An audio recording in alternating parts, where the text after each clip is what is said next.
Hello guys, and welcome back to my channel, and I hope you guys have had a fantastic New Year's Eve and New Year's Day and everybody made it home safe and happy. And if you haven't guessed it yet, or by the title or by what I'm wearing and the background and the skulls, it is Wicked Wednesday, and today we're gonna get spooky. I'm really excited. It's gonna be semi-haunted hometown, semi just the history of a location and the hauntings that are going on there. But before I get into it, thank you guys so much for sticking with me through the new year. I really appreciate it. I love it when you guys subscribe or comment or just leave any sort of interaction on my videos. I just like to talk to you guys. I've met some really great people through Instagram and on here that I can definitely relate to, and you guys are cool, so yeah. Give this video a thumbs up if you like this kind of stuff, or if you have any recommendations, leave them down below. It helps me guide my channel in a direction that you guys want to see, and also helps me have more fun doing some more research for you guys. But yeah, I'm gonna go ahead and get into this. I have my handy dandy notebook right here. I took notes all morning of a bunch of stuff that I found, and I'm gonna try not to stare at the notebook too long for you. But today we are going to be taking a look at the Nuts Folly of Natchez, Mississippi. Now I hope I'm saying Natchez correctly. I have found that a lot of southern cities don't sound like they are spelled. So if you guys watched True Blood, this location was actually on True Blood. I believe it was the King of Mississippi, and I'm sorry if you guys are hearing my heater. It's freezing in my house. It has to be on. But I believe he was the King of Mississippi. Editing Becca, please correct me if I'm wrong, but this home was featured on True Blood. Now this home, it's not super terrifyingly haunted, but it's fascinating as well as haunted, so that's why I wanted to include it today in Wicked Wednesday. So the Nuts Folly is actually a nickname that the locals have given it. It is actually the Longwood Mansion, and it is the largest octagonal house built in the United States. But this house is eerie and creepy and fascinating all at the same time. I am going to try and post as many photos as I can. There are certain rooms in the house where you're not allowed to take photos, so I have to go off of the photos on the website, the historical website. Now, the home on the outside is an extraordinarily beautiful plantation home, but on the inside, it's super creepy and a literal shell of unfulfilled sadness and dreams. Now, Dr. Holler Nutt is one of 15 wealthy, by wealthy I mean like buku rich, cotton barons that lived in Natchez at this time. Now he is also one of many slave owners in the South during this era. Now, it wasn't uncommon in this time period for the barons to just be flaunting their wealth. They want to outdo each other. It's really just keeping up with the Joneses, but they are the Joneses, so they are outdoing the Joneses. They went above and beyond. They spent so much money on their homes, these lavish parties, their slaves. They wanted to have the biggest and the best, and the amount of slaves they had really showed how much land and how much money they had, because the slaves were used to work the crop and work the land, thus resulting in more money coming in. And I mean, it's a disgusting era in U.S. history, but it's the reality of what it was for the United States in this time period. Now, Dr. Nutt put the mansion, or he was building the mansion, on 43,000 acres. Now, this is in Mississippi, as I mentioned, so 43,000 acres where he produced cash crops such as cotton and sugar cane. Now, in this time period, that was gold. So, like I said, he is an incredibly wealthy baron. This guy just had money just hanging out of his pockets. Now, I'm finding multiple different accounts of how many slaves he had. So at this point, I'm going to say it's unknown. I have seen some people say over 1,000, some people saying about 500, but according to the actual historical website that I found, it has been confirmed that he had over 800 slaves. So that is a lot of slaves. Now, let's talk about the mansion itself, because in my opinion, that's the most fascinating part of the whole story. Now, the construction of the Longwood Mansion began in 1860. Now, I just want to pause really quickly because I'm talking about this like it happened so long ago, like slavery was so long ago. That's not that long ago. Just put that in perspective. How long people live, how long ago that was. It's just kind of, ugh.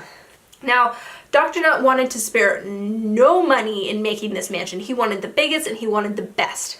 The doctor chose what we call an Oriental style architecture of what he wanted the home to be. Now, in this era, in that area in the South, the traditional design was Greek Revival. Sorry, I had to check my book. And that was the traditional white pillars, the big, like, flat-faced plantation homes. Oriental style was a lot more oriental. It was a lot more intricate. And like I said, this home was octagonal. It was an octagon. It was just this big dome, and I'm gonna be inserting photos so you guys can see. This was not the traditional style of plantation home that we are used to seeing in the movies and the traditional, I keep saying traditional, but I mean, and I'll be completely honest with you, I think it's absolutely beautiful. I think both styles are beautiful. This one is different, and I wish we could see what it was like finished. Now, the reason he chose this Oriental style, people are speculating, is because he wanted to outdo and be different than the other barons in the area. Again, it was all about flaunting the wealth that was out there. Now, he ended up enlisting the help of a Philadelphia architect by the name of Samuel Sloan to undertake the design and oversee the building of the home. Now, Sloan, to my understanding, specialized in this, and he got the idea from one of Sloan's books on the architecture type. So that's why he spent all this money to enlist Sloan to help build the home. Now, the mansion was a whopping 30,000 square feet. That is massive, and it took over 1 million bricks to build. Fun fact, all of those bricks are from that property. Now, that might have something to do with the land, and you'd have to get really technical with the spooky stuff, but the land and then incorporating that in the home, disturbing the land to build a home. I mean, and this was already stolen land from the natives. And that's over 1 million. Imagine how much land they had to disturb to build this house. Now, midway through the construction of the home, the American Civil War began, and that changed everything. It put a complete halt to the construction because Samuel Sloan and his crew, like I said, they're from Philadelphia. So if you're not from the United States, that is one of the northern states. So they were part of the Union, and then Mississippi was part of the Confederacy. So Sloan and his group of skilled architects and craftsmen went back to the north and helped in Lincoln's army. Now, Dr. Huller Nutt stayed back, obviously, because he lived in Mississippi, and his home was never finished.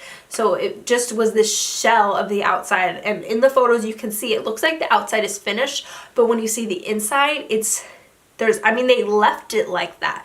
They just have the beams still sitting there and collecting dust, and there's still supplies laying around everywhere and unfinished. The floors aren't done. There's not doors on a lot of entryways. So it's just literally a shell. I cannot say that enough. It is a shell of this man's dreams. Now, during construction and after Sloan had left, the Nutts did not live in the home. They actually lived in a very nice set of slave quarters.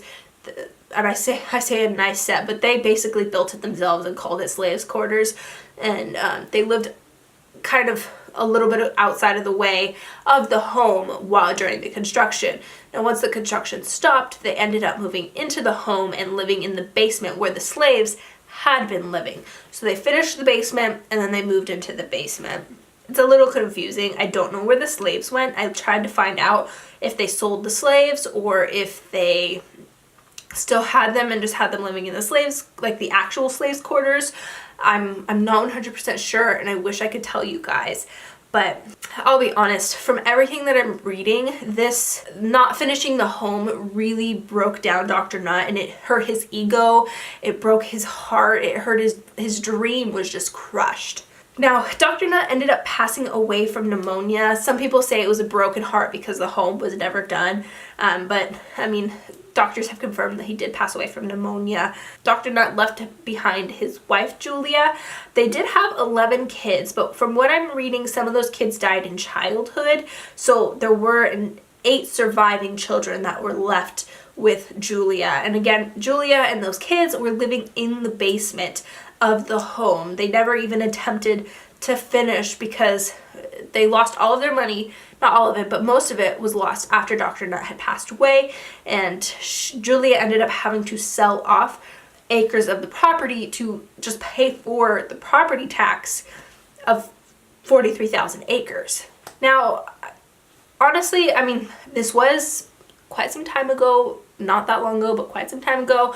So the idea of them living in an unfinished home back in 1860 doesn't seem that odd to me, but 3 more generations lived in that home. So they lived there until 1930. Some people say 1940, but I'm seeing right around 1930 is when they actually just abandoned the home and just let it sit in disrepair. Now think about this, Mississippi is full of weather. So I mean, hurricanes came through, storms came through, high winds, so the home sat in disrepair for a little bit of time. And then in 1960, some revitalists, or what are they called? Preservationists, came in and bought the home from the Nutt family and preserved it and gave it to an educational society that still has it today. Now, again, I'm posting photos. It is fascinating the way they've left it. When I say they did not touch things, they did not touch things. There is still they just put barriers around it. So dust is still collecting. So there's just layers and layers and layers of dust on some of these products that are just laying there from when they started construction back in 1860. Now, for the actual haunting itself, there are reports that the entire Nutt family still resides there. I mean, just Julia, the kids, Dr. Nutt, like, everyone still lives there according to reports. Primarily, Julia and the doctor are the main people that are seen. Dr. Nutt is said to be seen in the garden frequently. He was seen by the groundskeeper a couple of times, and then Julia has been seen in the stairwell a lot by maids. She's said to wear a pink hoop skirt, very reminiscent of that era that she passed away in and lived her prime in. Now, there are multiple people, as in guests, tourists who come in and see the place, people who upkeep the home, who feel the generic haunting. And I don't want to discredit any generic haunting, because they are definitely very valid and very genuine. If you are feeling it, you are feeling it. But I just classify them as just the normal. They're not full-blown apparitions. They'll feel sudden changes of temperature, either hot or really cold, breezes when there's no open windows or anything, which they have redone things to keep things safe, up to code for people to visit, and so this house doesn't just fall down. So they'll feel sudden changes of temperature, breezes. They'll smell perfumes, or they'll smell scents that are really foul, that don't coincide with what should be going on in that part of the home, or nobody will be wearing perfume and they'll smell the perfume. They'll also feel, a lot of maids have reported that the objects will move a little bit, like they'll leave for the night and they'll come back and all of the pictures will be tilted slightly, or something will be moved over just a little bit. So something is messing with the objects that are in the home. And as I mentioned, there have been sightings of full-blown apparitions, and primarily of Julia and Dr. Nutt, staircase and garden, but also in other places throughout the home. And again, they are in the period piece for when they lived.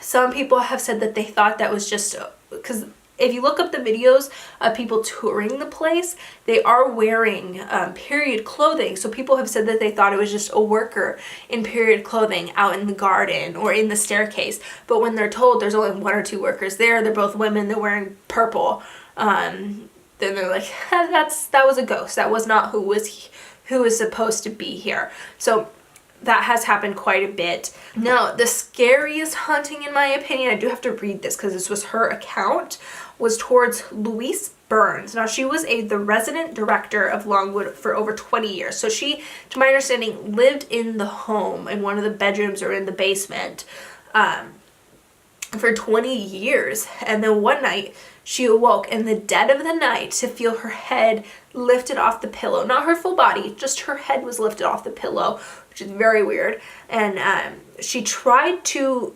basically struggle away and try and break the grasp of whatever was holding her up, and was unsuccessful. And then she doesn't say exactly what she did, but she does say she needed to let him know who was boss. She wasn't going to be scared by him. She wasn't going to let him scare her away, is what she was saying, just in easier terms. But like I said, it's not clear what she actually did. But in most hauntings, or if you are being haunted or feel that there's a spirit in your home, most people recommend verbally and being assertive with the ghost to make them know that they're not going to scare you and they're not going to chase you away. So what she did is exactly what people recommend to do. Now, that is all of the haunts that I could find. I'm sure there are more, but I just, as a whole, I found the house to be incredibly fascinating, that they just left it and they had no intention of finishing it. It's not like you couldn't hire another architect to bring it in, but I mean, I guess the Civil War broke them, and I mean, their crop was taken away by the Union soldiers. They did have slaves, so they were treated as slave owners were treated when the Union soldiers were coming in. And so I'm just going to kind of add a couple extra things I have questions about or opinions about. One thing that I'm really interested in plantations fascinate me. I'll be honest with you guys, I think it's really weird when people have like weddings at plantations. They're places, in my opinion, of a lot of sadness and terrible things.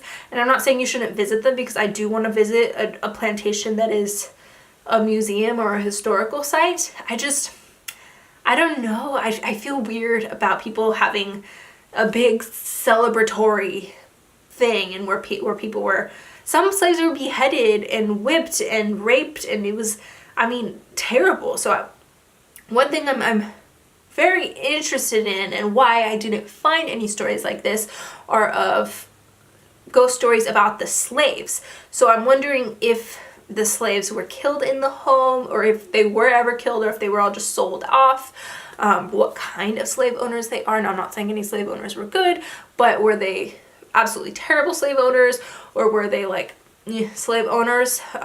So I don't know, I have a lot of questions when it comes to that.